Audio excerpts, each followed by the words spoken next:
to engage in banking. After the years in Paris, Van and Bootsy came back, briefly, to America, for a year in New York. But they were gone again, this time to London, where for a number of years he pursued his professional career, traveling frequently to New York and spending his vacation periods for the most part in Switzerland, where on his premier visit I took him skiing for the first time, forgetting, in my informal instructions, to tell him how a skier goes about arresting his forward motion.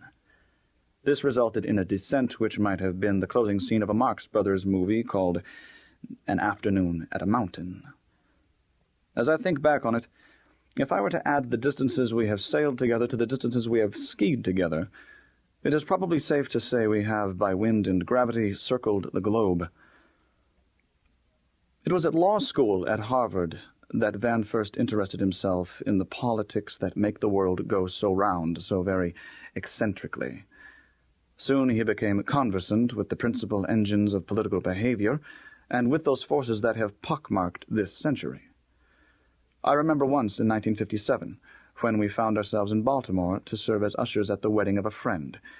In the morning I thought impulsively to visit Whittaker Chambers in Westminster, 1 hour away. One would not take just anyone to that reclusive eyrie in western Maryland, but I took Van there with full confidence, and we stayed 2 hours. A few days later I had a letter from Chambers. He began it, "I liked Galbraith at sight. This happens so seldom with me that I wondered why it happened." As I listened to him laugh, watched him study the titles of my books, watched his mind fasten on 1 or 2 points of no great importance in themselves, but somewhat as an ant, at touch, clamps on the rib of a leaf that may be littering its path, I liked him better. I decided that what I liked was a kind of energy. What kind scarcely mattered. One of our generals was once being ho-ho-hearty with the ranks, as I understand generals are sometimes, especially if newsmen are present. He asked a paratrooper, "Why do you like to do an insane thing like jumping out of airplanes?" The paratrooper answered, "I don't like to, sir. I just like to be around the kind of people who like to jump out of airplanes." I felt something like the paratrooper about Galbraith. His friends, for whom I speak, would agree that his qualities are special. Everyone who has known him is more cheerful for the experience of having known him. The French will find him in his official capacity in no sense different from how they found him in private life 15 years ago.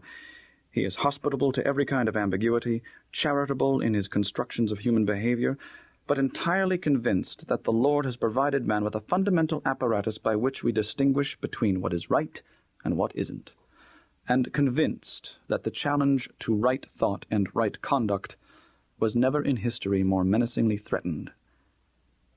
I can imagine no presence in Paris more distinctively American than Van's, because jaded and worldly men will see in him the storybook American, the man of spontaneity and steadfastness, of innocence and wit, of flexibility and purpose. It may seem somehow wrong in these circumstances to congratulate the French people, but exactly that far I am prepared to go, confident as all of us who have known him over the years, as also those of you in government who have known him over the years, that his presence as his country's ambassador will inform and refresh.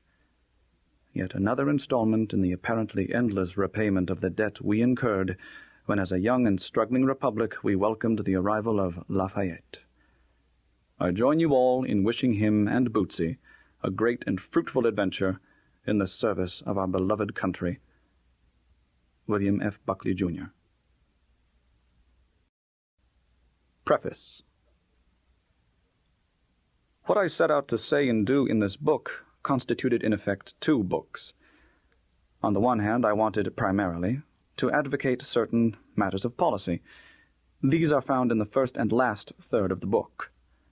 On the other hand, I wanted, but only secondarily, to tell the reader what it was like to be the United States ambassador to France, the scope, variety, and routine. I wanted to show how the requirements of the office were intertwined with my private life, and to demonstrate how I was obliged to jump several times an hour from one subject to another. Sometimes this movement was irritating. Usually it was exhilarating. To put over this constant motion to the reader, I chose 2 techniques. First, I sought to recreate a typical month in my family's life based on myriad events selected from among